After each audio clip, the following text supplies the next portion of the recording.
Well, today we are talking about pendulums and linearization. This is the first lesson in Unit 8, which is actually, as you can see up here, it's a unit on waves and sound. And a lot of students start our unit on waves and sound, and we start our unit on waves and sound with pendulums and springs. And they say, wait a second, Miss Wilson. You're saying pendulums and springs are in our unit on waves and sound? And it doesn't really make much sense at first, but what you'll see as we progress through the unit is that pendulums and springs and the motion of a pendulum, this back and forth and back and forth and back and forth, and the motion of a spring, this up and down and up and down and up and down, actually relate really, really nicely to waves. And so we're going to start with pendulums and springs as an introduction to what we call simple harmonic motion, which is the back and forth, back and forth, back and forth that all waves exhibit. So to start today, we're going to talk pendulums and linearization. Now, this topic really fundamentally builds on a lab that we did in class yesterday. So I'll be referencing the lab a lot in class in our video today, but I will be making sure that the things that we did in the lab, if you didn't do the lab, you will still be able to follow along with what we're doing. So to start, let's talk about pendulums. A pendulum is essentially an object on the bottom of a string that swings back and forth like so. That's it. That's all that a pendulum is. It's just an object that swings back and forth and back and forth and back and forth and back and forth. Now, before we can really talk about pendulums, there are two definitions about pendulums, and actually they also apply to springs that you need to know. Here are the two definitions, if we can get there. I believe. Yes, perfect. Our background definitions, here they are. You need to know about the term period, which is represented by a capital T. Period is the amount of time it takes for one oscillation. That's one back and forth motion. Frequency, which we represent with the lowercase letter f, is the number of oscillations or the number of back and forths per second. Now, if I were you, I would pause the video here and make sure to write down these definitions. Now that you've written them down, let's talk a little bit about what they mean. First, when we're talking about the period of a pendulum, you've seen the word period before in this class. Period used to refer to how long it takes for an object to go in a circle. Now, period is the amount of time it takes for a pendulum to swing out and back to its original starting position. Notice that this is one back and forth. It's not just an out. It's not just a back. It's an out and back. It's a back and forth. That is one period, is the amount of time it takes to go back and forth for a pendulum. Because period is represented, let's see if I can do this here. Oh, yes, here we go. Oh, that doesn't work. Okay, because period is represented by time, it's the amount of time it takes for one oscillation, for one back and forth. The units here are going to be seconds. Frequency is the number of oscillations. It's the number of back and forths per second. So, if you had a pendulum that was going like this, back and forth and back and forth and back and forth and back and forth, really fast, you would have a very high frequency because it's making a lot of oscillations, lots of back and forths in 1 second. If you had a pendulum that was going very slowly back and forth, you would have a very low frequency because there are not that many back and forths per second. Frequency is the number of oscillations per second. So the units are per seconds, 1 over seconds, because it's oscillations per second in the denominator. And the units here, people got so tired of saying 1 over seconds all the time that they came up with a new word, and that new word is hertz, represented with a capital H lowercase z. Now this is where, in class, I have a giant grandfather clock that is sitting up against the wall. And every time my grandfather clock swings, it swings one way and it goes tick, then it swings back the other way and it goes tock. And I ask students, every single time it ticks or talks, 1 second passes. So I ask my students, what is the period of my grandfather clock and what is the frequency of my grandfather clock? Go ahead and take a moment now and see if you can answer those two questions.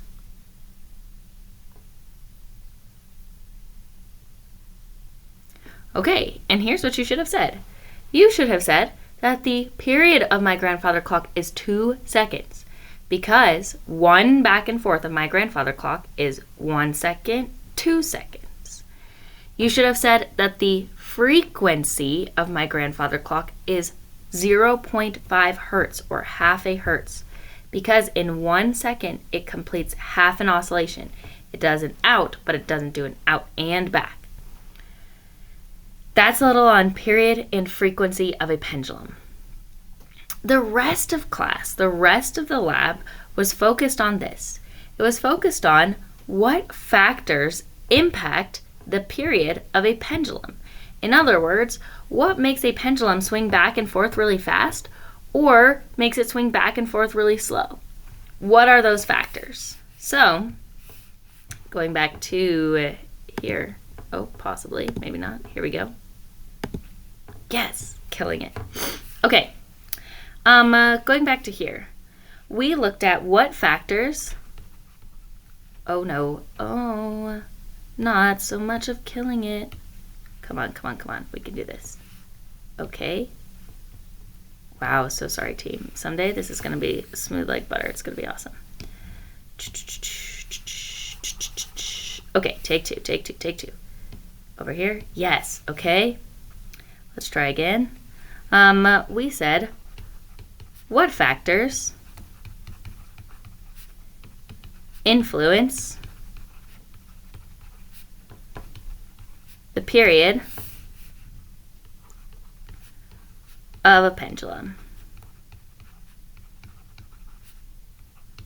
And the main goal of class when we did this lab was to figure out what factors influence the period of a pendulum, and then also how do these factors influence the period of a pendulum? In other words, can we come up with an equation for the period of the pendulum? So what we did in this lab is we all had little pendulums, just like this one. And we tested a bunch of different factors. So we said, okay, what if you took this pendulum and you pull it back and you pull it back really, really far? Like if you pulled it back all the way to here versus pulling it back to here and letting it go. Does the difference in height make a difference for the period of a pendulum? So the first factor that we tested was starting height.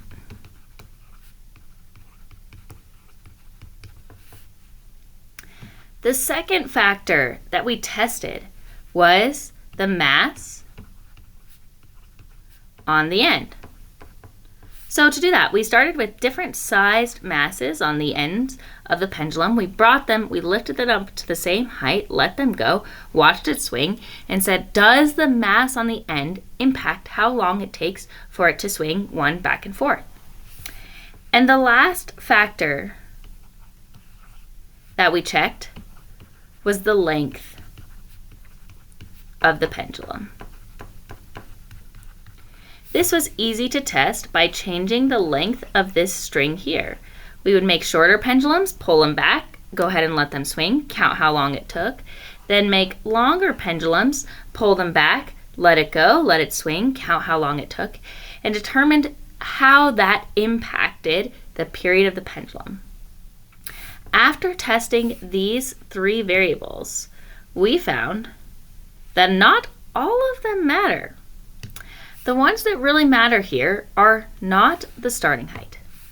Here's why the starting height does not impact how long it takes to swing back and forth.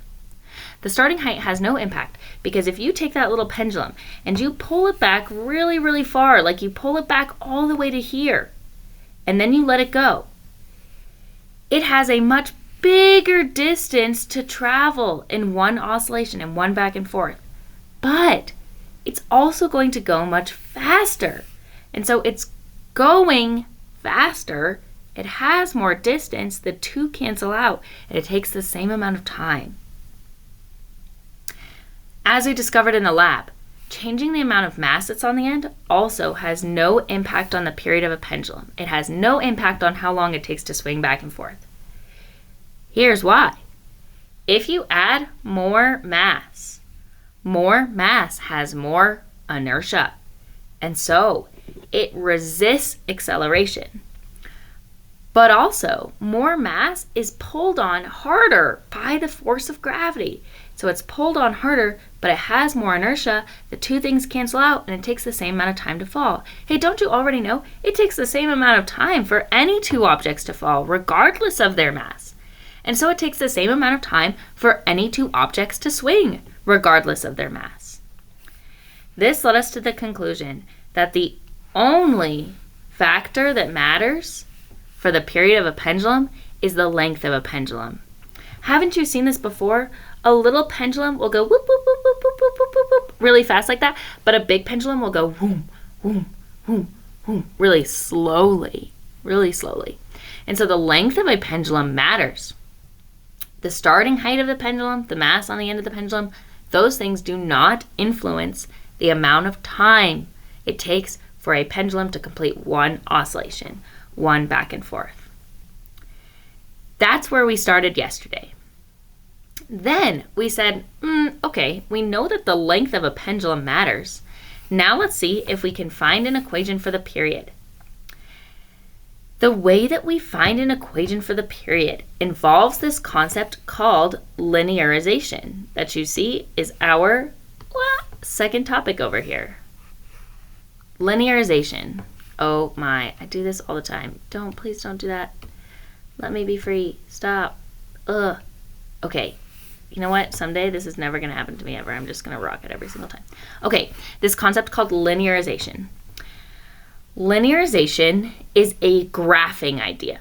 So what we're going to do to find the equation of a pendulum is we're going to use a graph to do it.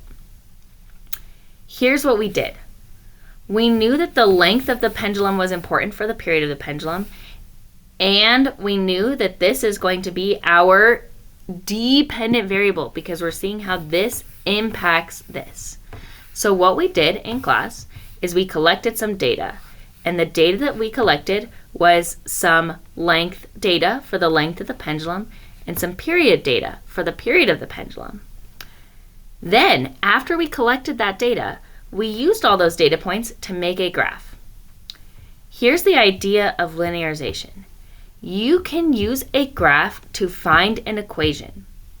The way that you do it is you make a bunch of graphs of a bunch of different variables, and you observe those graphs to see what they're telling you about the equation. If you get a graph with a nice straight diagonal line, that means that that is the quote-unquote true equation.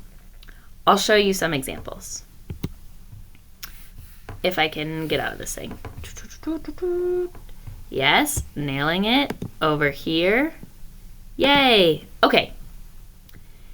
Here's this. Actually, let's see if I can turn on my little pen here. Oh no, I don't love this setup. I can't turn on my pen while I'm in slideshow mode. That is obnoxious. Okay, we'll just go with the mouse here. So, this is a graph of period versus, period versus length of a pendulum. The graph for period versus length of a pendulum, a few key things to notice here that are just graphical analysis things. First, notice that period versus length. We always start with the dependent variable first and then the independent variable. The independent variable is the thing that we changed. In this lab, we changed how long the pendulum was, and then by changing how long the pendulum was, we observed how much time it took. The time for a back and forth swing depended on the length of the pendulum. The length of the pendulum did not depend on the time that it took to swing back and forth. So we say that the length of the pendulum here is the independent variable, and as such, it goes here on the x-axis. Next, the y variable is the period of the pendulum because it's a dependent variable. It depends on the length of the pendulum. Then, another thing to note, Check these scales here. These scales go up in nice, beautiful, even increments. Do you see how on this side, every box represents 0.1 on the y-axis? And so it goes up, and I labeled every second box as 0.2 more. Notice that it starts here at 0, and then it goes 1 box, 2 box, up to 0.2. Notice here on the x-axis, it starts at 0. Then it counts up by 0.05 meters every line. So the first line is 0.05, then the next line is 0.10. A lot of students have a tendency to start their graph too early. So they'll put 0 here, but then they'll put 0.20 over here. That's not a good use of your graph. It won't give you a nice, good shape. You need to make sure that your scale is consistent along the whole length of the axis. Then I plotted all my data points, and when I did, I got a very nice looking curved shape. That says to me, here's the key of linearization, if the graph is straight, it's a true equation. This says to me, because this is a curve, the true equation for the period of a pendulum is not period equals, is not period equals a constant times length. That's not true. Then, check out our next graph. Our next graph is period versus length squared of a pendulum. Notice here I have length squared, so I have length squared, so I have meters squared down here. My period is still on my y-axis in seconds. This scale did not change. This scale did have to change because I changed all my values. Notice here that once again I get a very nice curve, which means that the equation for the period of a pendulum is not period equals constant times length squared. That's not true. Finally, I made a graph of period versus the square root of the length of a pendulum. For this graph, notice I have square root of the length, so I have square root of meters here. I had to change my scale here. I plotted all of my points, and they come out to be a very, very nice line. A line on a graph means this. The true equation for the period of a pendulum is the period of a pendulum equals a constant times the square root of the length. That is what it means to get a straight line. To review, let's go back here. I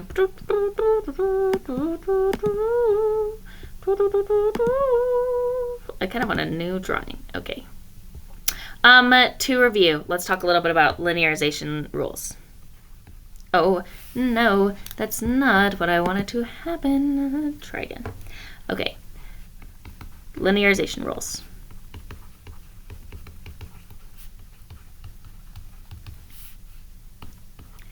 If you make a graph of two variables, and the graph is curved. A graph being curved means that there is some relationship between the two variables,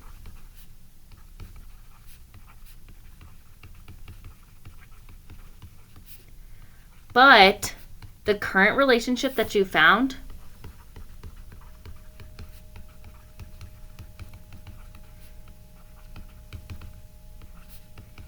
is not the quote-unquote true relationship. In other words, when you look at a graph like period versus length, and you see a shape that looks like this, because there's a curve, that means that there's some relationship between the period and the length. But it just means that the relationship between the period and the length is not that the period is directly proportional. Whoa, oh no.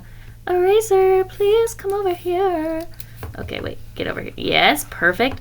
Yay. Okay, now back over here. Yes, and back on it. Okay. It just means that the period is not directly proportional to the length.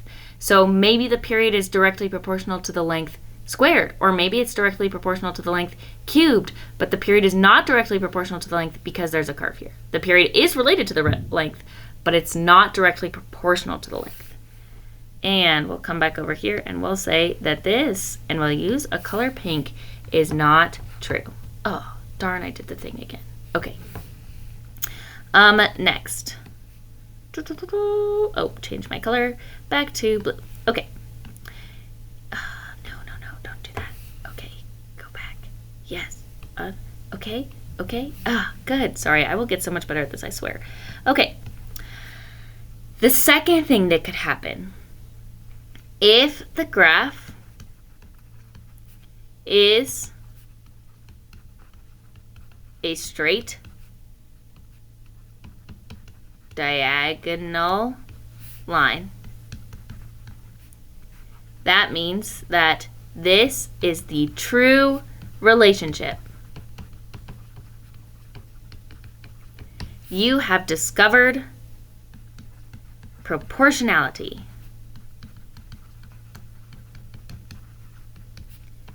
Yay! And now you can build an equation.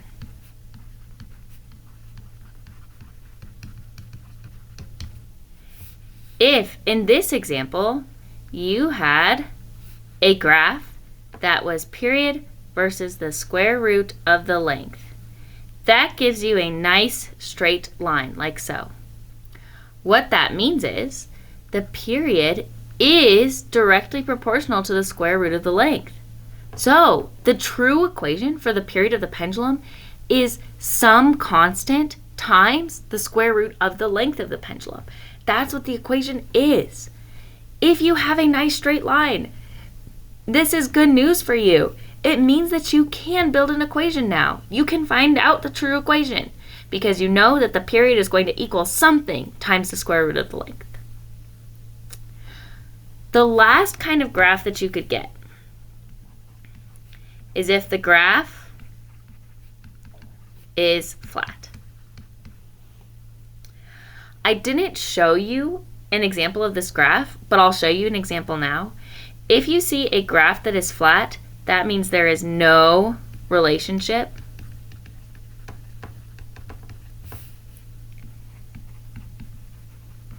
between the variables. In other words, that variable is not even in the equation at all. If you get a curved line, that means the variable L is somewhere in the equation, but it's just not going to be a plain L. It's going to be like a square root of an L or a L squared or an L cubed or something. If the graph is flat, that means that variable is not in the equation at all. Here's an example. If I want more space here. Beep, beep, beep, beep, beep, beep, beep. Okay. If I were to graph the mass on the end of a pendulum versus the period, this is what happened in class. Is some students would put a little mass on the end of the pendulum, they'd let it swing back and forth, keeping all other variables constant, and they would see that the period would come out to be something like this point here. Then they'd increase the mass, and when they increased the mass, they'd find out that the period came out to be something like this, kind of the same as the previous period. Then they'd increase the mass even more, make the mass even bigger. And they found out that the period came out to be something like this, just about the same as the period before. Then they'd make the mass even bigger, but the period would stay the same. Hey, if the mass is changing, but the period is staying the same the whole time, you'll get a nice flat line. That means that the mass is having no impact on the period. The mass has nothing to do with how long it takes to swing back and forth. So if you get a graph that's a nice flat line, that tells you mass isn't even in the equation. There's no such thing as the period of a pendulum being proportional to mass. That is a total lie. And in fact, mass is not even in the equation. You shouldn't even try to make an equation that has mass in it. Those are our linearization rules. There are 3 rules for graph interpretations. You start by graphing the variables that you want to test. Then, if the graph is curved, you know that there's some relationship between the variables, but the one that you have isn't quite right yet. If the graph is straight, you know that you found it. And if the graph is flat, you know that there's no relationship between those two variables, and that variable should not end up in your final equation. Based on this, you can now build an equation using the graph that you created. I'll show you how this is done. We know for a fact, based on these graphs, okay, let's add another layer. Is it the, just kidding, this is absolutely not what I want to do. Forget everything I just started doing. No, oh gosh, wow. Okay, here, by, yes, disappear. Home. Let's just add a new drawing. Okay, based on what we've seen so far, we know that the true equation for the period of a pendulum is going to be something like t equals some constant times the square root of L. Here's why linearization is great. Once you get a graph to look like a line, you know the equation for a line graph. The equation for a line graph is y equals mx plus b, where y is what you have on the y-axis.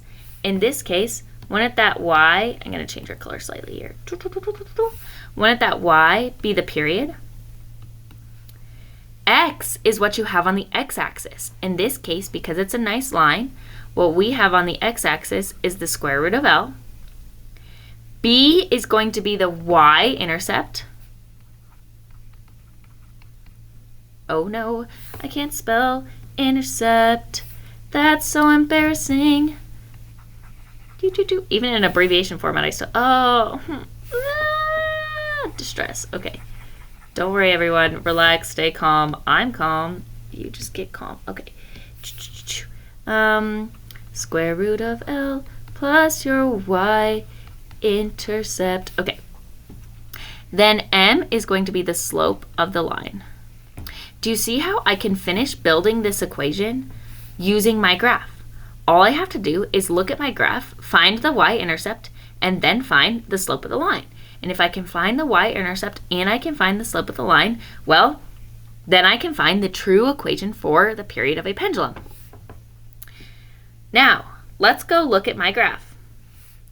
When I look at my graph, I can look at the y-intercept here is 0.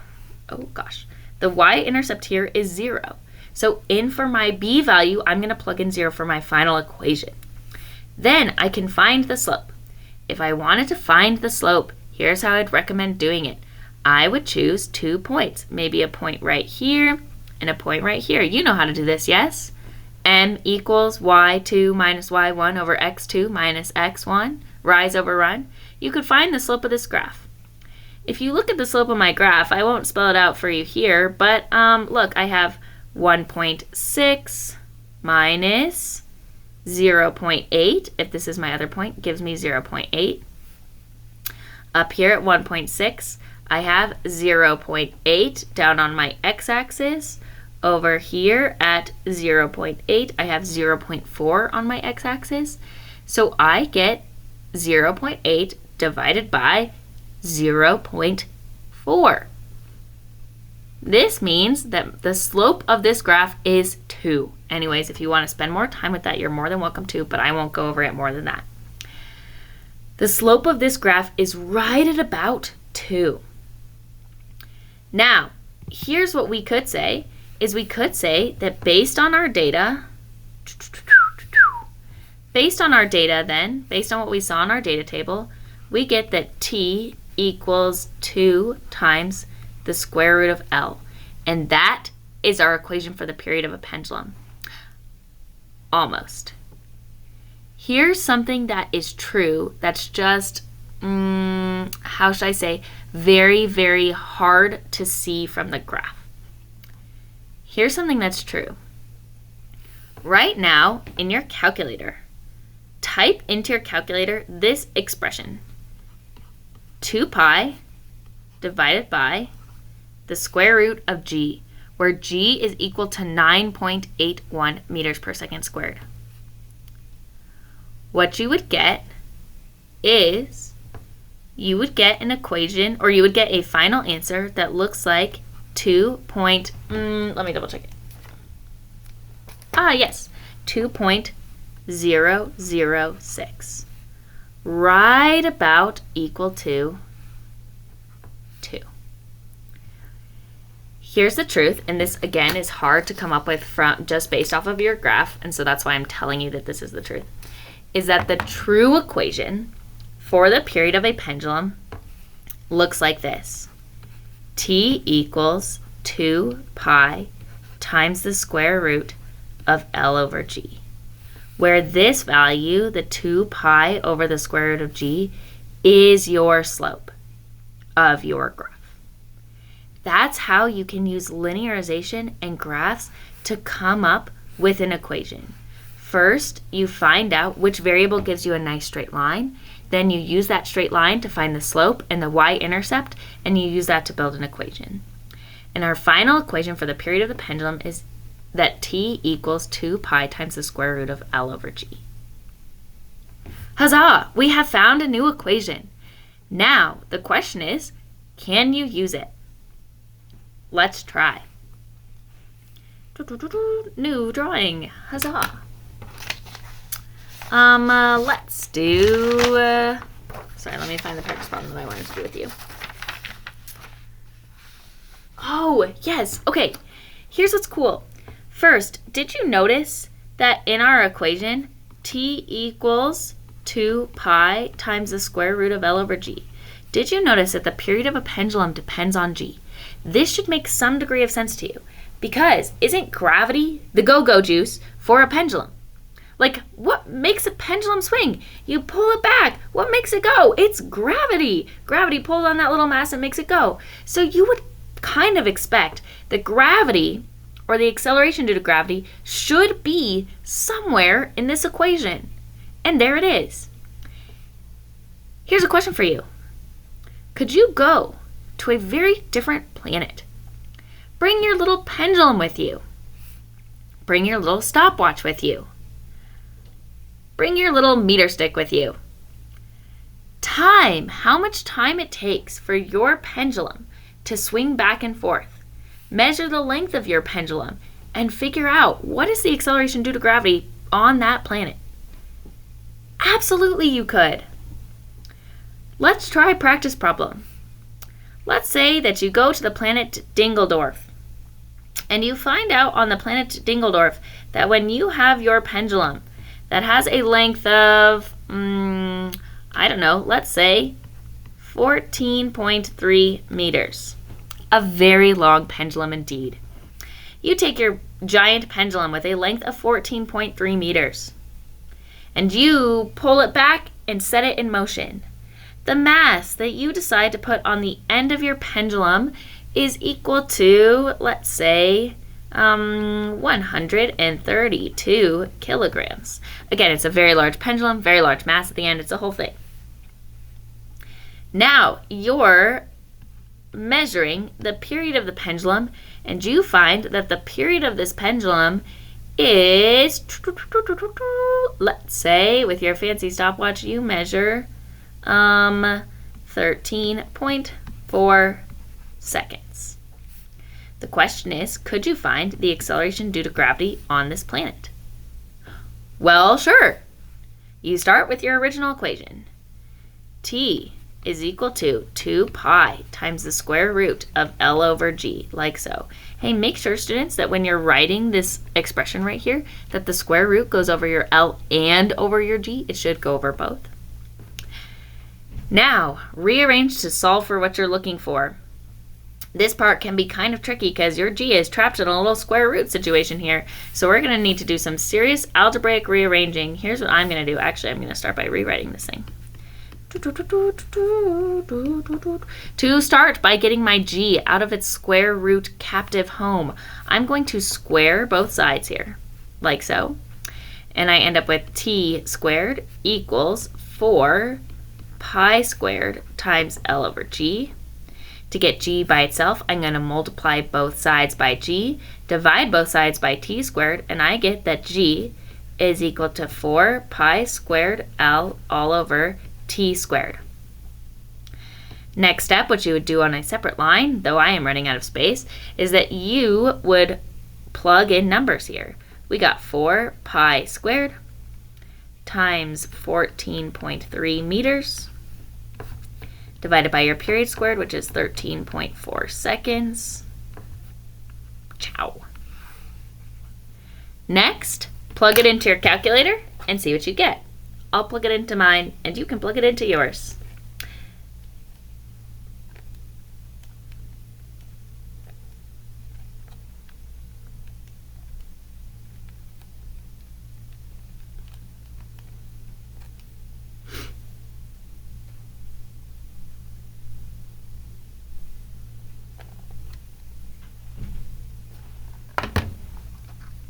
Did you get it? You should get a final answer that is something like 3.14, almost looks like pi, meters per second squared, because aren't the units of acceleration due to gravity? Looks like a very small planet. And that's all for today, folks. I hope you have a wonderful rest of your day today. Your homework for tonight is page 379, numbers 1 through 4, and also read and take notes on 11.1 and 11.2. Have a wonderful, wonderful, wonderful rest of your day, good people.